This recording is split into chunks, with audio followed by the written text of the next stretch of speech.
Muy buenas tardes. Muy buenas tardes a todos. Bienvenido a nuestra embajada y gracias por estar acá hoy. Para mí es un gran placer hablar con ustedes de nuevo, porque hoy llegó el momento de anunciar que debo volver a mi país.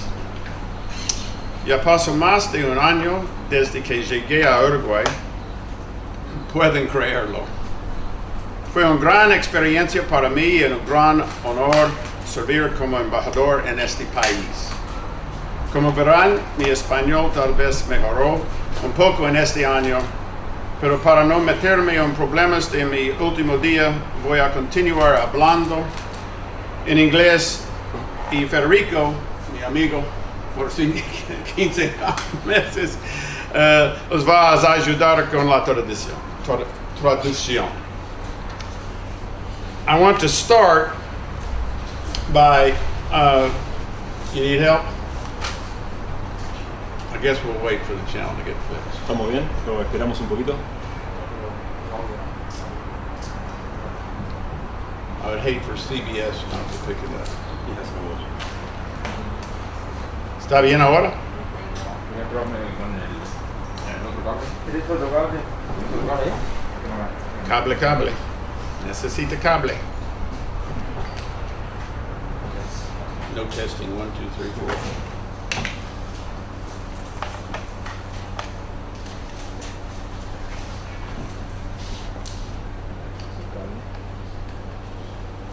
I'm probably going to do it run on the first 3 instead of stopping. Yeah. I mean, they're way too short. We spend more time. Sí, se suena. Sí, ahora sí. Sí, ¿me pones ahí?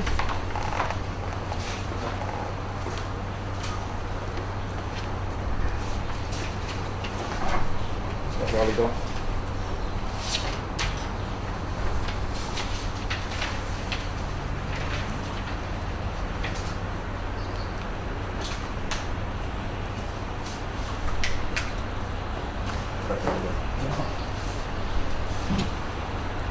Cuando quiera. ¿Está bien? Sí, sí. Okay. Where was I? Hold on a minute. Now you got me all confused. Ah! What do I do if I want to start? You know?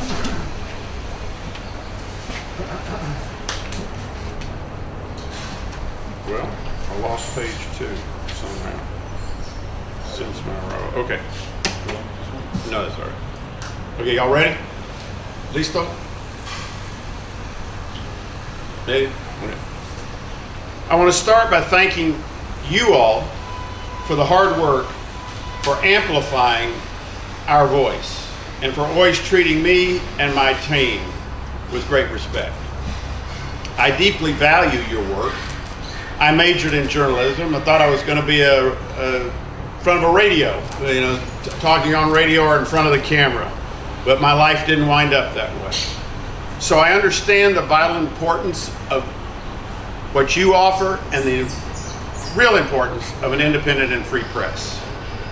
Since my arrival, I've stated many times how I feel at home in Uruguay. Having grown up in El Campo, I naturally really enjoyed being in the interior.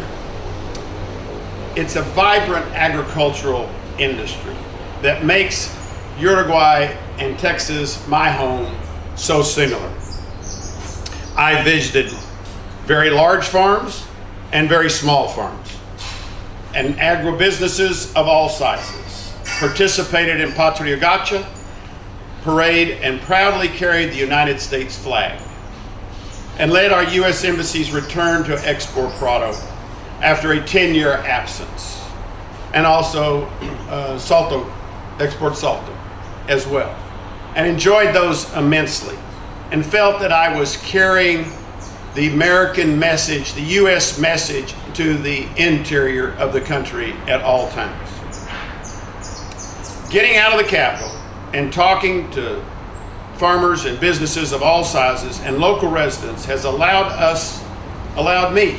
our embassy to better understand the issues facing the country and what assistance would in reality be most useful. Primero que nada, quisiera comenzar agradeciéndoles por su gran trabajo, por amplificar nuestra voz y por el respeto con el que siempre nos han tratado a mi equipo y a mí. Realmente valoro mucho su trabajo. Yo mismo estudié periodismo. En un momento tenía pensado trabajar en la radio, pero después la vida llevó ciertos cambios. Y claramente comprendo la importancia crucial que tienen la libertad y la independencia en los medios de comunicación. Desde mi llegada me he sentido en casa en Uruguay. Al haber crecido en el campo, naturalmente me incliné hacia el interior del Uruguay, hacia esa industria tan vibrante que es la agropecuaria, y pude ver las similitudes que hay entre Uruguay y Texas. Visité grandes productores, pequeños productores, agronegocios y también participé en la Patria Gaucha, en el desfile, llevando orgullosamente la bandera de Estados Unidos. También organicé el retorno de la Embajada de Estados Unidos a la Expo Prado, luego de una ausencia de 10 años. También fui a la Expo Salto y realmente pude comunicarme e intercambiar con productores grandes y chicos, con empresarios y también con residentes locales. Eso nos ha permitido entender mejor los problemas que tiene Uruguay y qué tipo de ayuda puede ser la más útil. Nos ha permitido llevar el mensaje de Estados Unidos al interior del país. I think all of you are aware of the fact that since the day I arrived, I have worked diligently with the government to help develop a program to eradicate screwworm. And I think this is especially indicative of our response to the campaign pledges of President Lakaje-Po in regards to having eradication of the screwworm, such a deadly disease that affects the economy of your country, in the agricultural, specifically in the livestock industry. We have worked diligently to create a program, and we successfully announced under a number of press conferences, but lastly, a $200,000 contribution from the International Economic Cooperation and Association to bring in $200,000 to help reduce the cost, because with Minister Uriarte, with the President, and with our help, we have brought the scientific knowledge to Uruguay to help start what everyone told us before I got here. You could never eradicate bichera in this country. And then not only not in this country, but not even in South America. We are going to prove them wrong. And the scientists are backing us up. And I'm very proud to have worked with your government in that regard. Como todos saben, desde el primer día en que llegué empecé a trabajar junto con el gobierno en un programa de erradicación de la bichera, parte de las promesas del presidente Lacalle en su campaña. Un proyecto para, de manera eficiente, poder atacar esta enfermedad mortal que tanto afecta a la industria ganadera y la economía del país. Podemos anunciar que de manera exitosa hemos comenzado a implementar este programa y hemos contribuido con $200.000 para poder reducir el costo de este proyecto. Hemos trabajado de manera conjunta con el ministro Uriarte y con el presidente Lacalle para hacer algo que realmente nos habían dicho que no se podía hacer ni en Uruguay ni en ningún país de América del Sur. Vamos a mostrar que están equivocados y entonces es un orgullo haber participado en ese proyecto. What I hope you'll remember most is that the strong friendship between the United States and Uruguay did not happen by chance. It is the product of decades of hard work and unwavering support. Uruguay is and will continue to be an important strategic partner in the United States. And as I have said so many times before, the port of Montevideo, the Rio Plata, is the most important strategic port in all of the South Atlantic. We will continue to be your friend, and we will continue to support your efforts. The U.S. Embassy will continue supporting also your economic prosperity and sovereignty. It is eager and capable youth. It is the capacity to serve and advocate for regional democracy. y deben recordar que la amistad entre Uruguay y Estados Unidos no es algo que se haya dado por casualidad, sino que es el resultado de décadas de cooperación constante. También quiero recalcar la importancia que tiene el puerto de Montevideo como punto estratégico en la región, en la cual debemos seguir trabajando en esta relación de amistad. Brindaremos nuestro apoyo y nuestros esfuerzos que están dirigidos a ello, para trabajar para la prosperidad económica del país, para la juventud, que es un ejemplo de democracia en la región. And finally, let me say that during my time as ambassador, it has been my privilege to help support the efforts to combat COVID-19. We contributed more than $2.5 million to assist the people and the government of Uruguay. And as I said earlier, recently we were able to give $200,000 to support the screw-worm eradication program given to us by the International Atomic Energy Agency. We've contributed valuable experience toward prison reform. The state of Texas, the First Step Act in the United States, prison reform in the state of Texas leads the nation in the United States.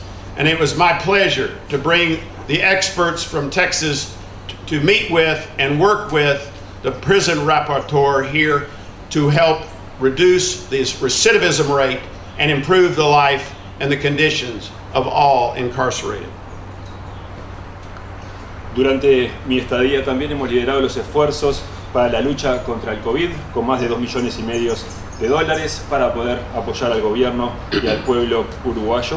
También, como les mencioné, $200.000 en el proyecto para la erradicación de la bichera, que fueron de alguna manera viabilizados a través de la Agencia Internacional de Energía Atómica. Y también la reforma del sistema penitenciario, en el cual tuve el gusto y el placer de poder trabajar y brindar la ayuda de los expertos en Texas. Texas lidera los esfuerzos en la reforma del sistema penitenciario en Estados Unidos, y con esos expertos, trabajando junto con el relator penitenciario en Uruguay, hemos entonces podido comenzar con este proyecto. We have worked closely with a number of U.S. businesses that try to help increase investment in Uruguay, and with Uruguayan businesses to make connections in the United States.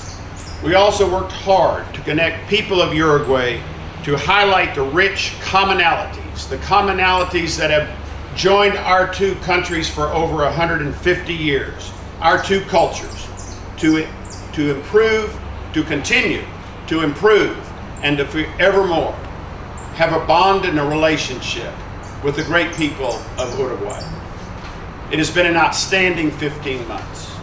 I want to thank all that are listening to this press conference, and I want to tell you how much I have personally enjoyed and benefited being the United States Ambassador in Uruguay. Thank you for coming today, and I think in this environment it is always a good admonition to say stay safe, and with that I'm happy to answer any questions. Por último, también hemos trabajado con varias empresas en Estados Unidos para aumentar la inversión en Uruguay, y con empresarios uruguayos para que puedan establecer conexiones con empresas americanas. También hemos trabajado para poder conectar a las personas, al pueblo de Uruguay, y poder resaltar los muchos puntos en común que tienen nuestras culturas. Realmente han sido 15 maravillosos meses. Muchas gracias por haber venido, y creo que en este contexto que estamos viviendo nunca está de más decirles que se cuiden, y con esto cierro y gustosamente acepto sus preguntas. ¿Alguien? Ladies first.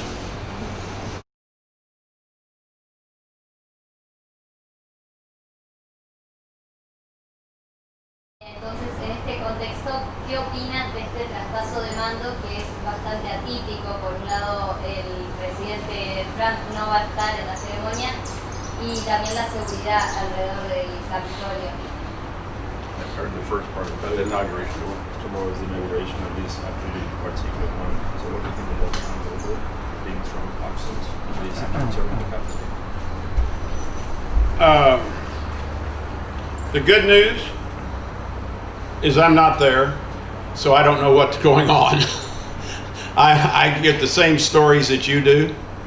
I'm not involved in any of that. I don't get any messages from the White House or from the State Department regarding that. I think that we are, it's clear that whether you're in the United States, whether you're in Hong Kong, whether you're in downtown Paris with the yellow jackets, rioting has become all too frequent around the world in any and all cultures. And I can never condone rioting. The United States was founded on the principles of protest back in the 1700s. So sincere going to the streets and peacefully making your points known, that what you are grieved about, that is as American as the day we were born. Rioting, burning, looting, and killing have no place in a free democracy. And without serious reforms in those areas, we will have no democracy. Thank you. Next. Anybody else? Bueno. Huh? Oh, Oh, ha! Las buenas noticias entonces es que no estoy ahí, así que lo que me enteré es lo mismo que se enteraron ustedes, no me han llegado mensajes ni de la Casa Blanca ni del Departamento de Estados. Lo que está claro que ya sea en Nueva York, en Hong Kong, en París, tenemos revueltas en todos lados y se han vuelto muy comunes en todas partes del mundo y en todas las culturas. Lo que sí, la protesta en sí es algo muy americano de los 1700. Ir a la calle, expresarse, expresar las diferencias, las diferentes opiniones, eso es muy americano en sí mismo. Lo que sí no podemos defender son estos asaltos, estos disturbios callejeros y asesinatos que nunca serán defendidos y que no tienen lugar en una democracia. Siguiente. Daniel Whitman, de Radio Monte Carlo. La consulta justamente con el nuevo gobierno de Joe Biden, un gobierno demócrata, ¿cómo cree usted que van a ser las relaciones bilaterales con el gobierno de derecha que gobierna en estos momentos en nuestro país? Biden's relationship here. Yeah, with the right, with the right wing government. What's going to be the bilateral relationship? well, I think it'll be very similar to what it is today. I don't think that the good news is that Uruguay is not a country in conflict, a country that supports terrorism, a country that is involved in international trafficking of people. I mean, when you come down here, the first thing you know is that the ideals of democracy, freedom of the press, free and fair elections are shared universally. So those issues are not going to change whether it's a Republican or a Democrat, whether any president. I think that your version of a right-wing government is not what is a right-wing government in the United States. Everything's relative to where the median is. So I don't see a great deal of separation between the Obama administration and the Biden administration in regards to their geopolitical concerns regarding Uruguay, regarding the Rio Plata.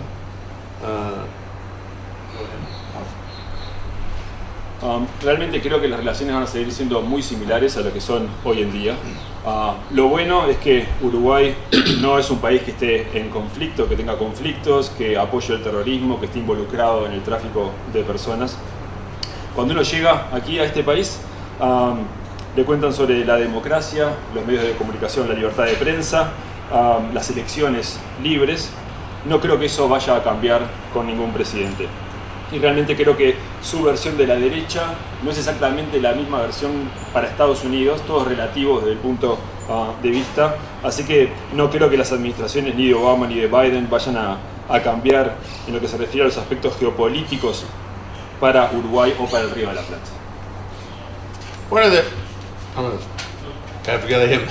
I gotta let him get in there again, otherwise it'll get too long. No, I want to make one last point. I think you all that have followed me in this last 15 months recognize the fact that my most active interest is in helping Uruguay develop a strong and vibrant and growing economy. Because the issues that face Mercosur, Uruguay, South America, and the world today needs to have strong sovereign governments that can manage their own affairs. The idea of colonialism, the idea of mercantilism of the 1800s and early 1900s is a thing of the past. But that requires, to be successful, a strong, vibrant economy. So from the United States' interest, I don't care who the president is, I don't care what the party is, the best interest of the United States is the best interest of Uruguay. And to have a strong, vibrant, growing economy, jobs for their youth, an education system that helps the young get ahead. That's what we've been trying to do for the 15 months that I've been here, and that's what I think this embassy will continue to do. Y un último punto que quería resaltar para aquellos de ustedes que me han seguido en estos 15 meses, reconocerán que mi interés más importante es ayudar a Uruguay a desarrollar una economía fuerte, una economía vibrante. Los temas que debe enfrentar tanto el Mercosur como Uruguay como América del Sur requieren gobiernos fuertes, independientes, y de alguna manera esos aspectos de colonialismo y mercantilismo es algo que pertenece a otros siglos. Para poder lograr todo esto debemos tener una economía fuerte y robusta.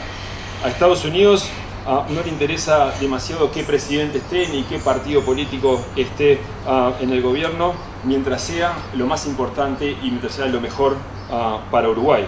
Siempre nos enfocamos entonces en ayudar a desarrollar esa economía fuerte y vibrante, en la creación de trabajos para la gente, educación para los jóvenes que puedan liderar el futuro, y eso ha sido en lo que nos hemos concentrado en estos 15 meses, y creo que va a ser los aspectos en que esta embajada seguirá trabajando en el futuro. Yes, sir. La Armada de Uruguay rechazó una colaboración de un buque que iba a llegar a las costas uruguayas para combatir la pesca ilegal, que también está colaborando con Brasil y con Argentina. ¿Cómo puede afectar esto una posible donación de lanchas y futuras colaboraciones ahora que Uruguay solo lo deja visitar los puertos, pero no le permite trabajar en seguridad?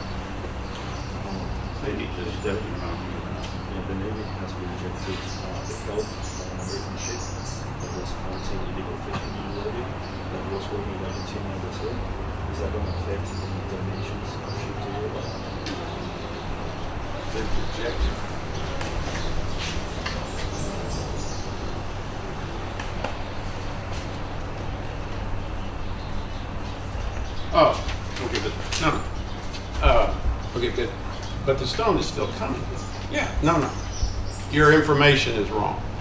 Let me try to set the record straight. No, creo que la información está mal. Le cuento ahora. Okay. The U.S. Coast Guard ship Stone, no, right? Stone, is on its initial voyage from the United States to Tierra del Fuego, to Ushuaia and back. The ship is part of the United States Coast Guard, not the United States Navy.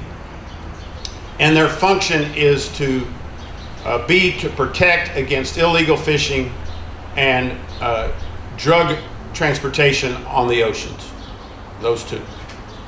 They are going to be passing from the United States by the port of Montevideo and Punta del Este. We had announced many months ago that this was going to happen, and we've been working with the Navy in the context of what we can do with coronavirus. Because of the spike in coronavirus cases in the port, you remember the Great Mortimer, you remember the early days of COVID, when we shut down the ports and we wouldn't let people get off the boats and the ships, et cetera, et cetera. Well, yes, we have had to curtail some activities. We have to eliminate some activities that the ship would have done in a normal environment, demonstrating its capabilities, bringing guests on board, giving them tours. But you can see how in the cramped space of a naval ship, that That wouldn't work with coronavirus spacing. Does that make you understand what I'm saying? So no, the stone is coming. It will come into the port. There will be a complete change in the concept of the visit, because we cannot do what we had hoped to do, what the Navy wanted to do with us, working with your officers and our officers physically on board. Those things will not happen. But no, the stone is coming. It has not been canceled, as of this moment that I know of. Por lo que sé, el buque Stone, que pertenece a la Guardia Costera de Estados Unidos y no a la Marina, está viajando desde Estados Unidos a Ushuaia y brinda protección y lucha contra la pesca ilegal y el tráfico de drogas. Van a pasar por el puerto de Montevideo y por el puerto de Punta del Este. Esto lo anunciamos hace tiempo que iba a suceder debido a los cambios que implica la situación del COVID. Se han cambiado algunas actividades. ¿Recuerdan cuando lo que pasó con el Mortimer, cuando cerramos el puerto y los pasajeros no podían bajar del barco? Bueno, debido a eso se han recortado las actividades que se iban a implementar en respuesta a la situación imperante. De todas maneras, el Stone va a venir. Las actividades con el personal uruguayo ha cambiado. Imagínense el poco espacio que existe dentro de un buque. No es lo mejor para la situación que estamos viviendo, pero sí, el Stone efectivamente va a venir. Cambian los aspectos de la visita, pero es un hecho de que sigue su viaje. I do want to make another point on the fact that yes, they're coming, but illegal fishing is a major problem in the rich fishing grounds of the world. Some countries violate legal fishing more often than others. But in your waters, illegal fishing is not necessarily the big issue in your waters. So for too long, in my opinion, Uruguay has ignored those issues because it really didn't affect your territorial waters. The real issue here is that over the last less than 10 years, you had an industry, a fishing industry in this country that generated $300 million worth of revenue. You had 2 frigorificos that packed fish to sell internationally. Today you have somewhere in the neighborhood of $120 million. You have lost almost 2/3, $200 million in revenue to your country because people were taking fish away from where they would go. You cannot let somebody else harvest the fish illegally because it prevents competition for the good fishing grounds, as an example. So when we talk about this ship and when we talk about illegal fishing, it's only been recently that the world really stood up to acknowledge illegal fishing in the South Atlantic. It's always been something that has been focused on in the North Atlantic or the North Pacific. But now it's obvious that the same things are happening. If you take Montevideo on the Atlantic and you go down and around the Cape and up through to Chile, that is rich fishing. That area is being heavily overfished. Uruguay has a vital role to play because this port is the most important port on the south side of the Pacific. The east side of the Western Hemisphere, the southern portion of the Atlantic. So it is an important issue for Uruguay to tackle to help control a worldwide epidemic. Otro punto importante que quería resaltar y se refiere a la pesca ilegal. Este es un problema muy importante a nivel global. Algunos países violan la pesca legal más que otros, pero en sus aguas esto no ha sido un problema. Por eso es que por mucho tiempo Uruguay ha ignorado este fenómeno. Uruguay hace menos de 10 años tenía una industria pesquera que generaba $300 millones en ganancias para el país. Ustedes tenían 2 frigoríficos para la venta internacional. Hoy en día esa cifra ha caído a 120 millones. Han perdido 2/3 partes, casi $200 millones. Y esto realmente se produce porque esta pesca ilegal se lleva el pescado que vendría a estas áreas y porque afecta claramente a la competencia. Entonces, cuando hablamos de la pesca ilegal, es un problema que afecta a todo el mundo. Siempre se prestó atención al Atlántico del Norte y al Pacífico. Hace poco que el mundo se ha dado cuenta que este problema también afecta al Atlántico Sur.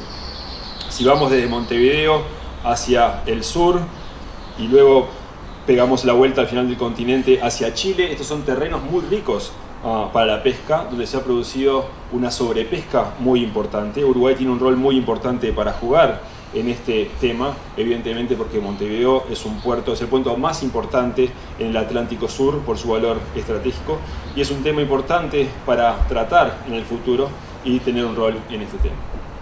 One last point I want to make tangentially to the South Atlantic. Uruguay was one of the original signers of the International Treaty on Antarctica.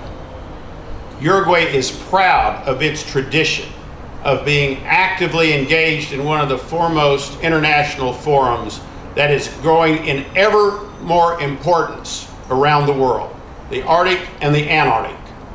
And when you deal with fishing, when you deal with the South Atlantic, you also deal with Antarctica. And Uruguay's position on the International Council, that one of the original 23 founders, the support that you do with your research in Antarctica. This is one of the things that the United States wants to discuss, how we can help, how we can be more cooperative, how we can have memorandums of understanding or cooperative agreements to share. We have 5 bases in Antarctica. You all have 1, and I would call it 1.5. We can multiply your efforts. You can help us with our efforts, because Antarctica is a continent, not like the Arctic, which is a floating iceberg. This will always be here no matter what the climate does, and it's important that Uruguay stays in a preeminent position in Antarctica, and we're here to help them. Por último, otro punto que quería resaltar es que cuando hablamos de pesca ilegal, cuando hablamos también del Atlántico Sur, también nos referimos a la Antártida. Uruguay es uno de los primeros signatarios del Tratado Internacional sobre la Antártida y está involucrado en uno de los foros más importantes a nivel mundial que involucran tanto el Ártico como la Antártida. Tenemos 23 signatarios de ese acuerdo y realmente Uruguay juega un papel muy importante con lo que puede colaborar con la investigación en el campo científico, y Estados Unidos quiere entonces ayudar en esta área desarrollando acuerdos de entendimiento. Nosotros tenemos 5 bases, ustedes tienen una, casi que podríamos decir 1,5, y ahí reconocemos un área en la cual podríamos trabajar juntos. Hay múltiples, queremos encontrar la manera de multiplicar nuestros esfuerzos conjuntos. La Antártida es un continente, no es un iceberg como es el Ártico. La Antártida va a seguir estando independientemente de lo que suceda con el cambio climático. Así que realmente ahí vemos que es un importante tema para poder trabajar juntos. Another question? Yes, ma'am. Last question. Anybody else got one? Is it? Last question. I have 2 questions. Oh no, that's cheating. I'm sorry, they're not related. One is out of curiosity. Do you know if the Uruguayan government has asked the U.S. Embassy for help in the vaccine negotiation? And the other one is respecting the what happened in the U.S. Can you give us your opinion on how Trump's presidency has left the Republican Party?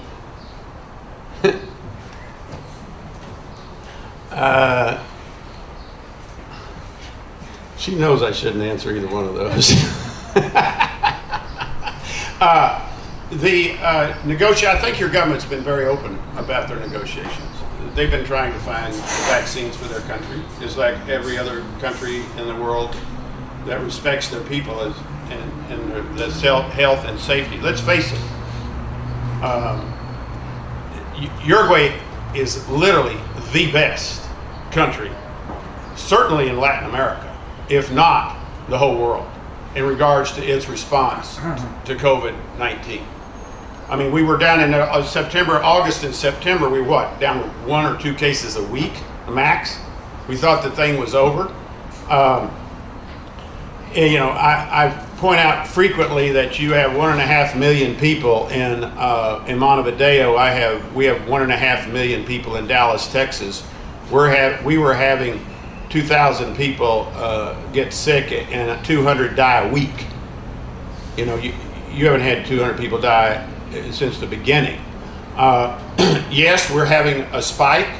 I mean, there's no question that today is worse than it was in September, and for no fault of your own, I think.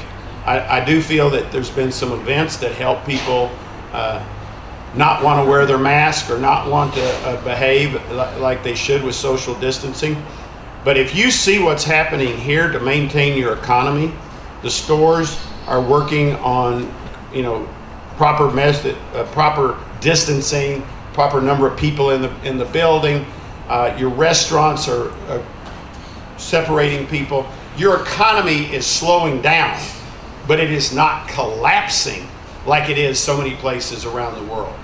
So I think in the context of what Uruguay has done and is doing, I think that the Cajipo administration has done a superior job to anybody in the region, if not in the world. And I give him all the credit that he deserves. He had a great team behind him. When they got onto this early, the team worked together.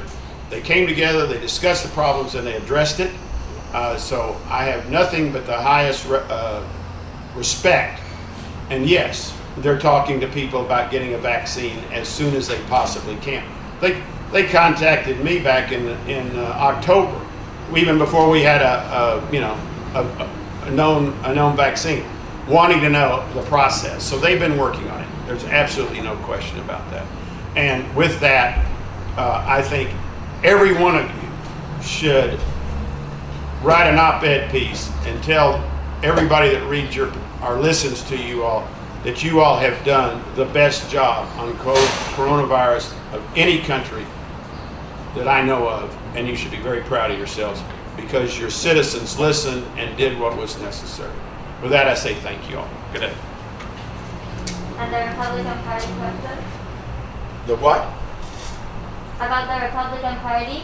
What about it? Like, how do you think Trump left the party after his presidency? Like every president leaves their party after they've lost. Now, like, in division-wise. En lo que se refiere a las acciones para conseguir la vacuna por el COVID, realmente creo que Uruguay y su gente han sido el mejor país en América Latina, con certeza, pero casi que podría decir en el mundo, en lo que refiere a su manejo en cuanto a la crisis de esta enfermedad. Recuerden que en agosto, en septiembre, teníamos 1 o 2 casos por semana. Yo siempre digo que aquí en Montevideo tienen 1,5 millones de personas, en Dallas, Texas, tenemos 1,5 millones de personas y nosotros estamos teniendo 2.000 casos por semana y 200 muertes. Yo creo que ustedes todavía no han llegado a las 200 muertes. Es obvio que hay un aumento, que ya se ha producido un aumento, pero creo que realmente eso ha sucedido sin responsabilizar a nadie específicamente. Si ustedes prestan atención, las tiendas siguen trabajando, se respeta el distanciamiento social, el número de personas y el aforo de los locales, los restaurantes también cumplen con esto. Creo que de alguna manera la economía se ha enlentecido, pero de ninguna manera podemos decir que ha colapsado. Creo que el trabajo del presidente Lacalle Pou ha sido muy bueno.